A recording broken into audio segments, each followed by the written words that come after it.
You ask Tiger to solve. This deals with linear equations with one unknown.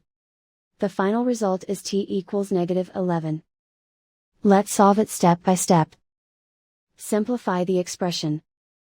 Expand the parentheses. Simplify the arithmetic. Group all constants on the right side of the equation. Subtract 42 from both sides.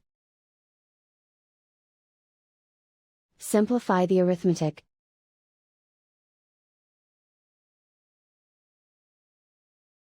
Isolate the t. Divide both sides by 3. Simplify the fraction. Find the greatest common factor of the numerator and denominator.